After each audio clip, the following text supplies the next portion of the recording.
and my heartfelt gratitude to the lakhs and lakhs of Biju Parivar members. My dream since childhood was to join the IAS and serve the people. Lord Jagannath made it happen. Because of my family from Kendrapada, I came to Odisha. From the day I set my foot in the soil of Odisha, I have received immense love and affection from the people of Odisha. From Dharamgarh to Rourkela to Mayurbhanj to Ganjam, I have tried to work very hard for the people.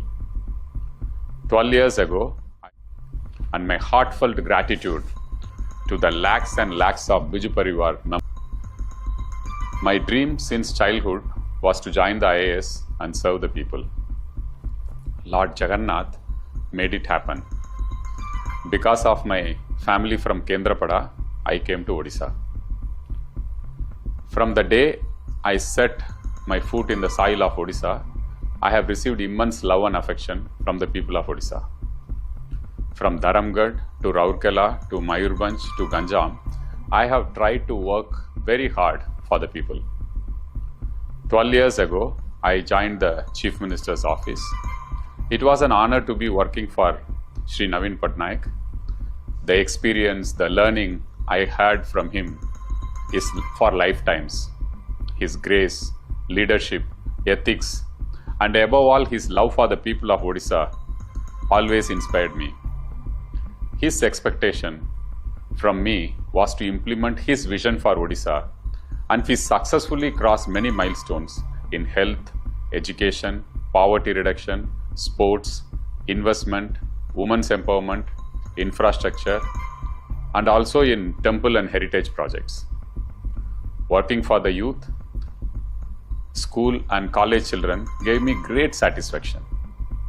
My own childhood memories of studying in a government school helped me to implement the Honorable Chief Minister's vision for school transformation under 5T. During COVID, we traveled to almost all 30 districts to ensure that the health infrastructure is ready to serve the people. In this time, we faced two super cyclones, Fani and Phylline, and we really worked hard to save every precious life. I left the IAS taking voluntary retirement and joined the Biju Janata Dal to assist my mentor, Shri Naveen Patnaik. My only intent was to help him as anyone would do for his mentor or family. I would like to set straight certain perceptions and narratives. Perhaps it has been my shortcoming that I have not been able to effectively counter some of these political narratives at the right time.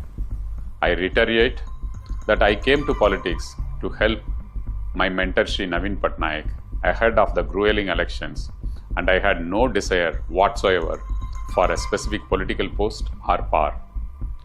Therefore, I was neither a candidate nor was I holding any post in Biju Janata Dal.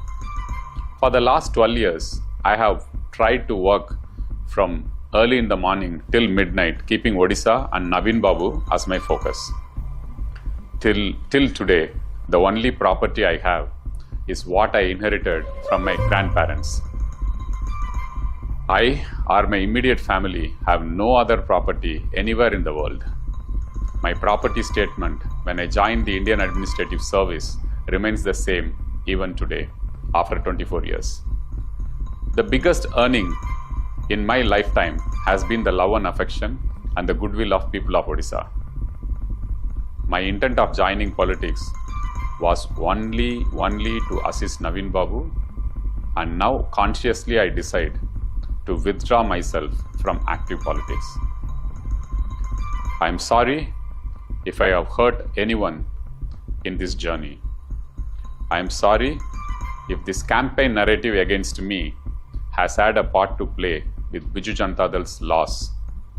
I apologize to the entire Biju Parivar, including all the Karmis, for this. And my heartfelt gratitude to the lakhs and lakhs of Biju Parivar members. My dream since childhood was to join the IAS and serve the people.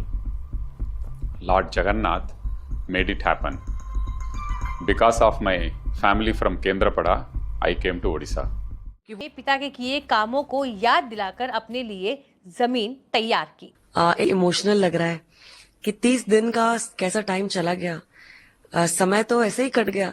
सुबह 6 बजे से दौड़ते थे रात के 12-1 बजे तक। बहुत इमोशनल लग रहा है और एक भरोसा भी है, एक एक्सपेक्टेशन भी है कटक के ऊपर कि जो मेहनत किया गया है लास्ट कुछ सालों से, तो वो कटक वासी लोग उसको समझेंगे, उसको परखेंगे एंड उसी हिसाब से मेहनत का रिजल्ट भी आएगा। क्या कहेंगे लोगों को, कटक के लोग? कटक के लोग काफी उच्च शिक्षित हैं, क्या बहुत अच्छी चीज है। कटक के लोग काफी शिक्षित हैं। कटक में एक भाईचारा का कल्चर हमारा है एंड वो एक दूसरे को समझते हैं एंड बहुत ही नॉलेजेबल है, समझते हैं सब कुछ। यही बोलूंगी कि जैसे अपनी बेटी का शादी का रिश्ता जब लगता है, हम जैसे कैंडिडेट को परखते हैं, उसी हिसाब से प्लीज आप लोग, भाईचारा का शहर है, यहाँ पे रिश्ते बनते हैं पूरे लंबे सफर के लिए। तो वो जो रिश्ता जो बना हुआ है, जो आपके पास आए हैं कैंडिडेट, जो आपसे जुड़े हुए हैं, जो आपको सम्मान देते हैं, जिसका घर आपके लिए खुला है हमेशा से, उसी को चुनिए, क्योंकि वो दिल से काम करेंगे। जो आदमी दिल से काम करेगा ना, तो आप अपने आप वो सब चीज अच्छा हो जाएगा, सब सजड़ जाएगा। तो वो एक दिल से जो आदमी काम कर पाएगा आपके लिए, उसी आदमी को आप बेशक चुनिएगा। तो लोगों को क्या कहेंगे? डेमोक्रेटिक राइट जो अप्लाई करते हैं, बहुत कम लोग निकलते हैं शादी की तरफ। जी, ये तो मैं सबको अपील करूंगी, सबको रिक्वेस्ट करूंगी कि आपका एक एक वोट इतना मूल्यवान होता है।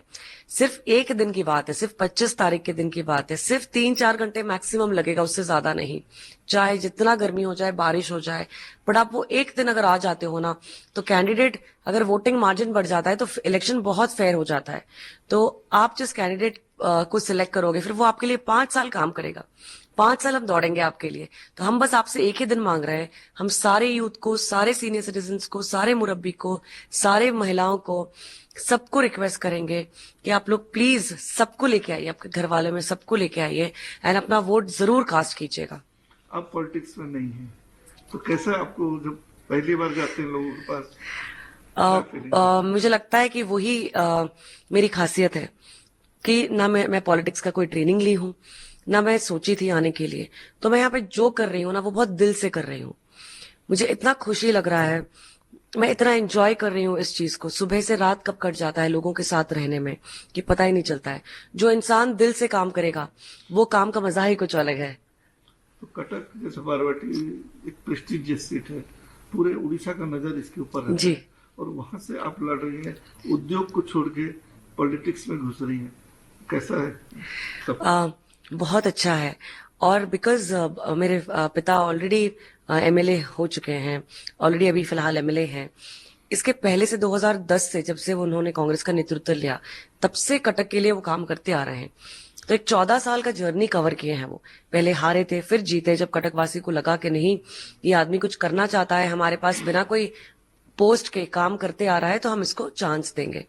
और 5 साल वो पूरा कोशिश किए लोगों तक पहुंचना, पर्सनल लेवल पे पहुंचे हैं।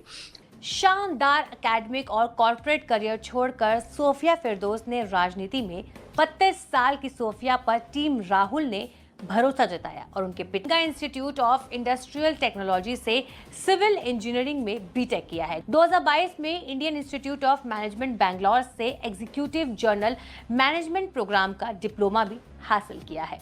इंजीनियरिंग और आईआईएम की मैनेजमेंट डिग्री के बदौलत सोफिया के लिए जॉब हासिल करना बिल्कुल भी मुश्किल नहीं था। उन्होंने आईआईएम से पढ़ाई करने के फौरन बाद ही राजनीति में कदम रख दिया। 2023 में रियल एस्टेट बिजनेस में कदम रखने के साथ Sofia confederation of real estate developers association of India के भुवनेश्वर चैप्टर की अध्यक्ष बन गई। आपको बता दें कि कांग्रेस से चुनाव का टिकट मिलने और चुनाव जीतने के बाद सोफिया फिरदौस के लिए राजनीति में आगे आना और भी आसान हो गया है। सोफिया पढ़ाई तो कर रही थी, लेकिन राजनीति उनका टारगेट था। 2014 और 2019 के चुनाव में उन्होंने पिता के चुनाव में काम किया। चुनाव के पर्चे बांटने वाली मेहनत करने से लेकर चुनाव लड़ने की हर कला को सीखा। कटक में लोग उन्हें मुस्कुराने वाली विधायक पुकारते हैं। कटक की बेटी और कटक की बहू, इसी नाम पर सोफिया ने वोट मांगे और वोट मिल भी गए। कटक में मैं पली बड़ी हूँ, मैं कटक में पैदा हुई हूँ। वहीं पे पढ़ाई भी की हूँ, काम भी कटक में कर रही हूँ। तो कटक से जुड़े हुए हैं हम बचपन से।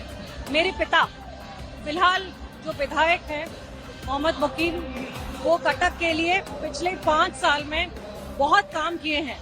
इतना काम किए हैं कि उसके पहले जो सरकार थी 19 साल से, तो कटक में कोई काम नहीं हो रहा था। तो मेरे फादर ने जितना काम शुरू किया है और जितना सपना था, जितना वादा किए हैं कटक वालों को, जितना काम आगे करेंगे। ओडिशा में कांग्रेस सरकार की सीएम हुआ करती थी नंदिनी स्थप्ति। नंदिनी ओडिशा की पहली महिला सीएम बनी थी। सोफिया और नंदिनी में कॉमन ये है कि दोनों की सीट बाराबती कटक रही है।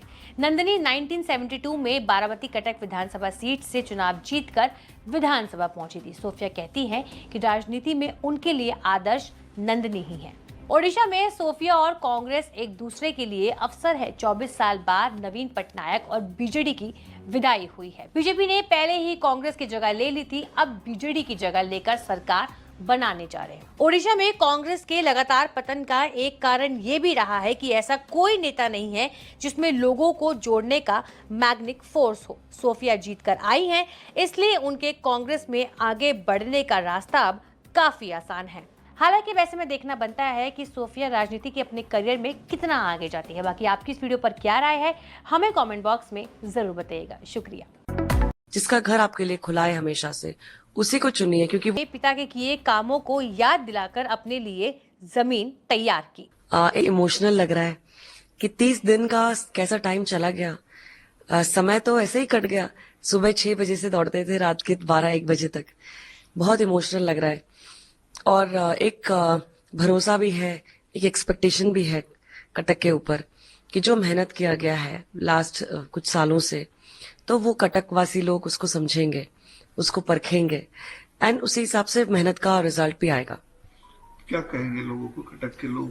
कटक के लोग काफी उच्च शिक्षित हैं, क्या बहुत अच्छी चीज है। कटक के लोग काफी शिक्षित हैं।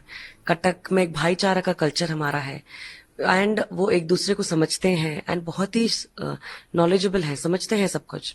यही बोलूंगी कि जैसे अपनी बेटी का शादी का रिश्ता जब लगता है, हम जैसे कैंडिडेट को परखते हैं, उसी हिसाब से प्लीज आप लोग, भाईचारा का शहर है, यहाँ पे रिश्ते बनते हैं पूरे लंबे सफर के लिए।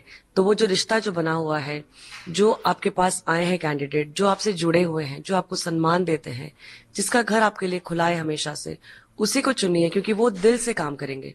जो आदमी दिल से काम करेगा ना, तो आप अपने आप वो सब चीज अच्छा हो जाएगा, सब सजड़ जाएगा। तो वो एक दिल से जो आदमी काम कर पाएगा आपके लिए, उसी आदमी को आप बेशक चुनिएगा। तो लोगों को क्या कहेंगे? डेमोक्रेटिक राइट जो अप्लाई करते हैं, बहुत कम लोग निकलते हैं शादी की तरफ। जी, ये तो मैं सबको अपील करूंगी, सबको रिक्वेस्ट करूंगी कि आपका एक एक वोट इतना मूल्यवान होता है। सिर्फ एक दिन की बात है, सिर्फ 25 तारीख के दिन की बात है, सिर्फ 3-4 घंटे मैक्सिमम लगेगा, उससे ज्यादा नहीं। चाहे जितना गर्मी हो जाए, बारिश हो जाए, बट आप वो एक दिन अगर आ जाते हो ना, तो कैंडिडेट अगर वोटिंग मार्जिन बढ़ जाता है तो इलेक्शन बहुत फेयर हो जाता है। तो आप जिस कैंडिडेट को सिलेक्ट करोगे, फिर वो आपके लिए 5 साल काम करेगा। 5 साल हम दौड़ेंगे आपके लिए। तो हम बस आपसे एक ही दिन मांग रहे हैं। हम सारे यूथ को, सारे सीनियर सिटीजन को, सारे मुरब्बी को, सारे महिलाओं को, सबको रिक्वेस्ट करेंगे कि आप लोग प्लीज सबको लेके आइए, आपके घर वालों में सबको लेके आइए एंड अपना वोट जरूर कास्ट कीजिएगा। मोदी वर्सेस जनता है, लोग हैं। तो 18वीं लोकसभा के चुनाव में हम विनम्रता से जनमत को स्वीकार करते हैं। इस बार जनता ने किसी एक दल को पूर्ण बहुमत नहीं दिया। खासकर सत्ताधारी दल भाजपा ने एक व्यक्ति, एक चेहरे के नाम पर वोट मांगा। अब ये स्पष्ट हो गया है कि ये मैंडेट मोदी जी के खिलाफ गया है। ये उनकी राजनीतिक और नैतिक हार है।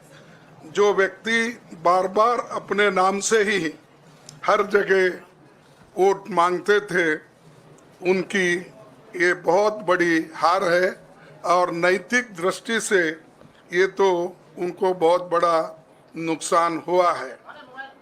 आप जानते हैं कि कांग्रेस पार्टी और हमारे इंडिया गठबंधन से बहुत प्रतिकूल माहौल में चुनाव लड़ा। सरकारी मशीनरी ने कदम कदम पर अवरोध डाला, बैंक खाते सीज करने से लेकर तमाम नेताओं के खिलाफ अभियान चलाया। फिर भी शुरू से आखिर तक कांग्रेस पार्टी का कैंपेन सकारात्मक था, पॉजिटिव था। हमने महंगाई, बेरोजगारी, किसानों और मजदूरों की बदहाली और संविधान संस्थाओं का दुरुपयोग जैसे विषयों को केंद्रीय मुद्दा बनाकर हम जनता के सामने गए थे। इन मुद्दों पर बड़ी संख्या में लोग हमसे जुड़े, हमारा समर्थन किया। प्रधानमंत्री ने जिस तरह का कैंपेन किया वो इतिहास में लंबे समय तक याद रखा जाएगा। कांग्रेस के घोषणा पत्र के बारे में मोदी जी ने जो झूठ फैलाया, जनता ने उसे समझ लिया।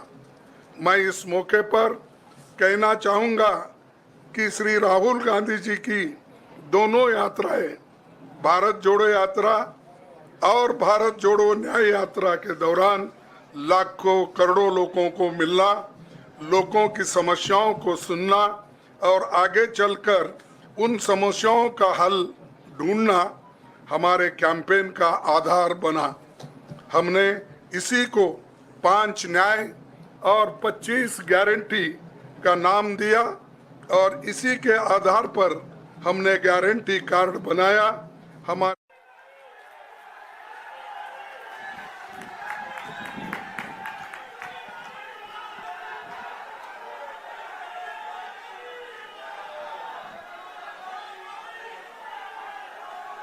आप सभी का जो शहर के कोने कोने से आए, गांव से आए, कॉलोनी से आए, आज प्रियंका जी की सभा में आने के लिए बहुत बहुत धन्यवाद। एक आखिरी अपील कि 1 तारीख को 1 नंबर बटन, 1 नंबर आदमी मनीष तिवारी के लिए अब की बारी प्रियंका गांधी जिंदाबाद, राहुल गांधी जिंदाबाद, सोनिया गांधी जिंदाबाद, चंडीगढ़ कांग्रेस जिंदाबाद, इंडिया अलायंस जिंदाबाद। धन्यवाद साथियों।